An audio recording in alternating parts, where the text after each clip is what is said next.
चाहिए। एक बड़े शहर में रतनलाल अपनी बेटी संध्या और छोटे बेटे कुणाल के साथ रहता है।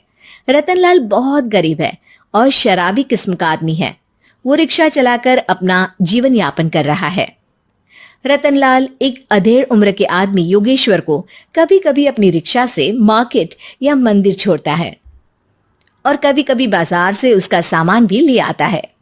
एक दिन रतनलाल योगेश्वर से कहता है, साहब, आपके पास गाड़ी है, फिर भी आप कभी कभी रिक्शा से क्यों जाते हो? इन शहर की गलियों को आराम से देखना मुझे बहुत पसंद है। ठीक है साहब, मैं चलता हूँ, कल फिर आऊंगा। अरे रतनलाल, रुको तो। मैंने सुना है कि तुम अपनी बेटी को कुछ पैसों के बदले किसी को दे रहे हो। अभी किसी को बेचे नहीं तो क्या करे साहब। एक छोटा बेटा है, उसको पढ़ाना भी है, उसकी देखभाल भी करनी है, और अगर मैं बेटी को घर में रखूंगा तो उसकी शादी कैसे करूंगा साहब। तुमको कितने पैसे मिल रहे हैं? अब 50,000 साहब। देखो, मैं तुमको पूरे 20 लाख रुपए देता हूँ। तुम अपनी बेटी संध्या को मुझे दे दो। हैं? अब 20 लाख? धन्यवाद साहब, धन्यवाद। मैं कल ही उसे आपके पास छोड़ जाऊंगा साहब। अगले दिन रतनलाल संध्या को हमेशा के लिए योगेश्वर के यहाँ छोड़ आता है और बदले में 20 लाख रुपए लेकर घर आ जाता है। रतनलाल जिंदगी में पहली बार इतने पैसे पाकर बौखला गया। उसने एक अच्छा घर लिया। कुणाल, अब हमें कोई चिंता नहीं है, तो अब अच्छे से पढ़, खूब मन लगाकर पढ़ाई करना। पापा, मुझे पढ़ाई करना अच्छा नहीं लगता। अरे तूने अगर ज्यादा बकवास की ना तो बहुत मारूंगा। कल से तू अच्छे स्कूल में जाएगा तो जाएगा, हाँ बस। कुणाल का एडमिशन एक अच्छे स्कूल में हो जाता है, लेकिन आए दिन स्कूल से शिकायत आती ही रहती है। 10 साल बाद एक दिन प्रिंसिपल मैडम रतनलाल को स्कूल में बुलाती है। रतनलाल, आपका बेटा कुणाल बहुत आवारा हो गया है और ये बिल्कुल भी पढ़ाई नहीं करता है, बल्कि उसका दिमाग गलत कामों में जा रहा है। अब मैं उससे बात करूंगा मैडम। ठीक है, आज ये आखिरी मौका है, अगली बार तो मैं उसे स्कूल से ही बाहर निकाल दूंगी। रतनलाल घर आ जाता है और कुणाल से कहता है, कुणाल बेटा, मैं तुम्हारे ऊपर इतना पैसा लगा रहा हूं, फिर भी तुम स्कूल में सही से क्यों नहीं पढ़ते हो? आप तो रहने ही दीजिए, मैं सब जानता हूं कि ये पैसा कहां से आया है। और वैसे भी अब ये पैसा मेरा है, मेरा जो भी मन होगा मैं करूंगा। आज के बाद मैं कभी स्कूल नहीं जाने वाला। रतनलाल को अपनी बेटी की याद आती है और वो रोने लगता है। 5 साल बाद कुणाल एक दिन एक लड़की को शादी करके घर ले आता है। पिताजी, ये मेरी पत्नी है स्वीटी। तुमने शादी कर ली? हाँ, शादी कर ली मैंने, दिखाई नहीं दे रहा? और अब से आप फिर से कमाना शुरू कर दो, बहुत बैठ कर खा लिया। कुणाल, तुम इस बुड्ढे को घर में क्यों रख रहे हो? देखो ना, ये शराब पीता है, इसे घर से बाहर निकाल फेंको। अरे स्वीटी, ये मेरे पापा है, कैसे बाहर निकाल दूं?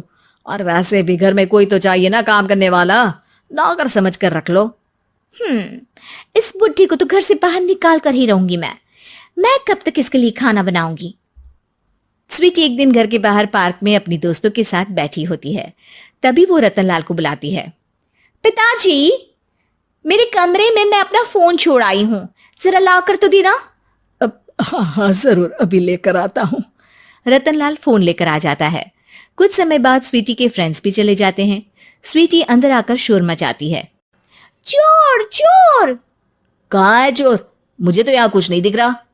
अरे ये अलमारी खुली पड़ी है, जरूर किसी चोर ने ही खोली होगी। अरे कौन आया था यहाँ? यहाँ तो पिताजी आए थे बस। अरे बहू, मैं चोर नहीं हूं। मुझे तो आप पर अब बिल्कुल भी विश्वास नहीं है पिताजी, क्योंकि जब आप पैसे के लिए दीदी को बेच सकते हो तो आप चोरी भी तो कर ही सकते हो। अरे लेकिन वो सब तो मैंने तेरे भले के लिए किया था ना। मैं तो कहती हूँ कि हमें इनकी कमरे की तलाशी लेनी चाहिए। तुम बिल्कुल सही कह रही हो, चलो।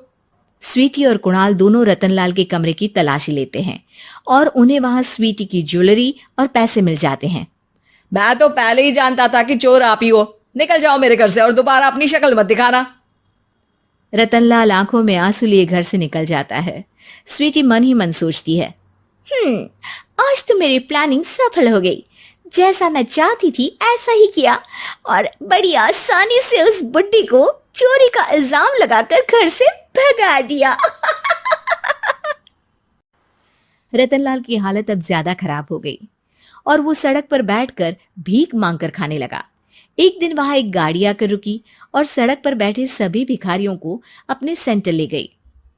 एनजीओ की मालिक संध्या एक एक करके सभी को सुविधा मुहैया कराती है। तभी उसकी नजर रतनलाल पर पड़ती है। पिताजी? संध्या तू? पिताजी, आपकी ये हालत कैसे हुई? ये सब मेरे बुरे कर्मों की सजा है जो मुझे मिल रही है। मुझे माफ कर दे बेटी।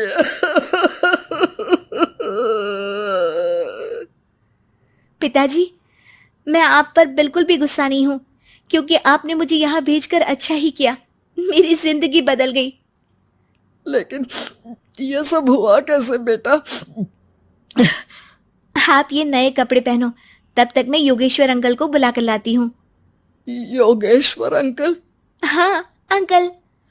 योगेश्वर जी ने तुझसे शादी नहीं की थी? नहीं तो पापा, उन्होंने तो मुझे पढ़ा लिखा कर इस काबिल बनाया है कि मैं आज सबकी सेवा कर पा रही हूँ। रतनलाल पश्चाताप करके रोता रहता है। तभी योगेश्वर भी वहां आ जाता है। रतनलाल जी, आपकी ये हालत कैसे हुई? इतने सारे पैसों के बावजूद भी? क्योंकि मैंने बेटे और बेटी में भेदभाव किया था। लेकिन आपने ये कैसे किया? मुझे ये जानना है, बताइए। सालों पहले जब संध्या छोटी थी, तब मैंने एक बार एक आदमी से तुम्हें बात करते हुए सुना था, जो कुछ पैसों में संध्या को तुमसे खरीद कर शादी करना चाहता था। मैं उस समय एनजीओ में बच्चों के लिए ही काम कर रहा था और मैं किसी भी लड़की की जिंदगी खराब होते नहीं देख सकता था। इसलिए मैंने अपने जीवन की कमाई का एक बड़ा हिस्सा तुम्हें दे दिया था। सच में कितना गलत था मैं। मुझे माफ कर दो। अब आप दोनों मेरे साथ घर चलो और आज मैं अपना सच्चा प्रायश्चित करना चाहता हूँ। योगेश्वर और संध्या रतनलाल के साथ घर जाते हैं। स्वीटी दरवाजा खोलती है। चोर भिखारी, तू फिर से आ गया? चल भाग यहाँ से बुड्ढे। ये घर तुम्हारे बाप का नहीं, मेरा है। बाहर निकलो यहाँ से। रतनलाल कुणाल और संध्या को घर से बाहर निकाल देता है। योगेश्वर जी, अब ये घर आपका है और अब आप यहाँ एक और एनजीओ खोल सकते हैं। शायद अब ये सच्चा प्रायश्चित है। संध्या अपने पिता के गले लग जाती है। एहसास।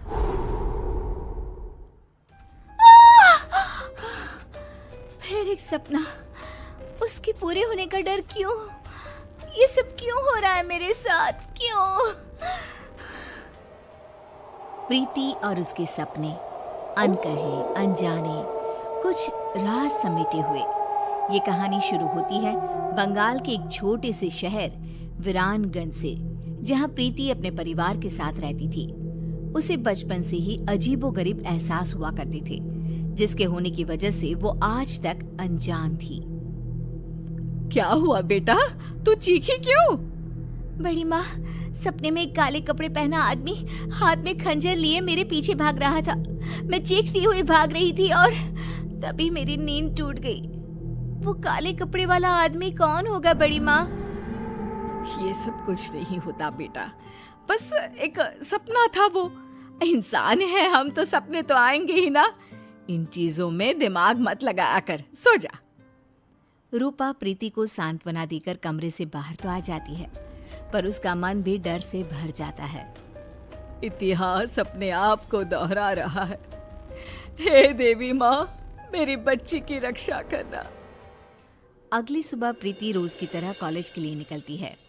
रास्ते में उसकी नजर हूबहू वैसे ही आदमी पर पड़ती है जिसे उसने सपने में देखा था। उसका चेहरा बिल्कुल काला और आंखें लाल थी। वो अपनी आंखें बड़ी बड़ी कर प्रीति को देखता है। बड़ी माँ मानती ही नहीं है। लो, वही आदमी दिख गया। अब मैं क्या करूं? भगवान मेरी रक्षा करना। प्रीति जैसे ही ये बात कहकर पीछे मुड़ती है, वो आदमी अचानक ही गायब हो जाता है। मेरा हाथ, बहुत जलन हो रही है। प्रीति क्या देखती है कि उसके हाथ में हर तरफ नोचने के निशान थे। अचानक मेरे हाथों पर खरोच के निशान कैसे आ रहे हैं? लग रहा है किसी ने बेरहमी से नोचा है। बहुत दर्द हो रहा है। कॉलेज पहुंचते ही कोई क्रीम लगाती हूँ। प्रीति जैसे ही कॉलेज पहुंचती है, उसकी शरीर के निशान देखकर उसके फ्रेंड्स चौंक जाते हैं। प्रिया कहती है, ये ऐसे खरोच के निशान? लग रहा है किसी जानवर ने नोचा हो। ये कैसे हुआ प्रीति? पता नहीं यार, अचानक ही। ऐसी खरोंचें तो अक्सर किसी बुरे सांप के छूने से आ जाती हैं प्रीति। क्या यार, तू भी इसे डरा रहा है? अरे लग गई होगी कोई चोट। कोई चोट नहीं लगी मुझे। शिवम सही कह रहा है। मुझे रास्ते में एक अनजान शख्स दिखाई दिया और उसे मैंने सपने में भी देखा था। फिर अचानक ही वो कहीं गायब हो गया और मेरे शरीर पर ऐसे निशान आ गए। तुम्हारी बुआ के साथ भी कुछ ऐसा ही हुआ था ना? हाँ, पर मैं नहीं जानती ठीक ठीक कि क्या हुआ था। बट शायद मेरी ही उम्र की रही होंगी। मेरी तरह वो भी घटनाओं के होने से पहले उनको महसूस कर लिया करती थी। फिर एक दिन उन्होंने कुछ देखा और फिर वो कभी उठी ही नहीं। बस इतना ही जानती हूँ मैं। तुम लोग ये सब क्या लेकर बैठ गए? प्रीति को दवा लगा दो पहले और चलो हम लोग कॉलेज के बाद कहीं घूमने जाते हैं, मजा आएगा। प्रीति का मूड ठीक करने के लिए कॉलेज के बाद सभी घूमने निकल पड़ते हैं। सड़क दोनों तरफ से पेड़ों से घिरी हुई, एक ऐसा सफर जो सबका मन मोह ले। रास्ते में प्रीति की नजर एक हवेली पर पड़ती है। चलो ना यहीं चलते हैं, खंडर सा भी है, मजा आएगा। पुरानी चीजें देखी नहीं कि प्रीति का मूड चंगा हो ही जाता है। अच्छा है, चलो वहीं चलते हैं। तीनों गाड़ी से उतरकर उस हवेली में जाते हैं। 1912। 1912? ये क्या है? पता नहीं, दिमाग में ये नंबर आया। छोड़ो, मैं तो कुछ भी कहते रहती हूँ। अंदर चले। तीनों उस पुरानी हवेली के अंदर जाते हैं। प्रीति जैसे ही हवेली की दहलीज पर कदम रखती है, अचानक आंधी तूफान सा माहौल हो जाता है और तेज ठंडी हवा बहने लगती है। प्रीति के शरीर के खरोच के निशान वापस से हरे हो जाते हैं।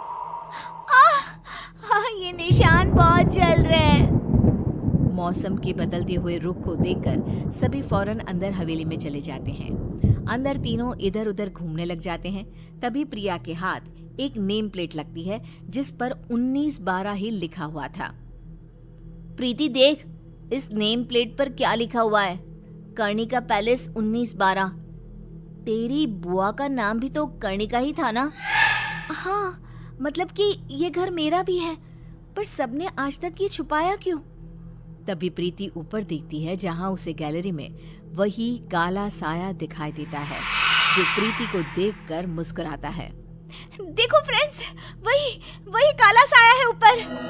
सभी ऊपर देखते हैं पर ऊपर कोई नहीं होता। कहाँ गया? अभी तो यही था। मुझे कुछ एहसास हो रहा है। फ्रेंड्स, लगता है मानो इसी हवेली में मैं रही हूँ, पहले, बहुत पहले। तभी अपनी आंखों के सामने प्रीति को कुछ चीज दिखाई देनी शुरू होती है। वो देखती है कि उसकी बुआ उसी अनजान आदमी के साथ कोई तंत्र साधना कर रही है। तुमने जो कहा मैंने किया ना, अब तो मुझे जाने दो ना। नहीं कर्णिका, अब तुम पूरी तरह से मेरी हो। ये कहते ही वो आदमी कर्णिका को छूता है और कर्णिका का शरीर पूरी तरह काला पड़ जाता है और वो मर जाती है और वापस से प्रीति को सब कुछ पहले की तरह नॉर्मल दिखने लग जाता है। ये सब क्या है? बुआ जी क्यों उस आदमी के साथ थी? कौन है वो? तभी शिवम और प्रिया के सामने भी वो अनजान आदमी आ जाता है। कैसी हो कर्णिका?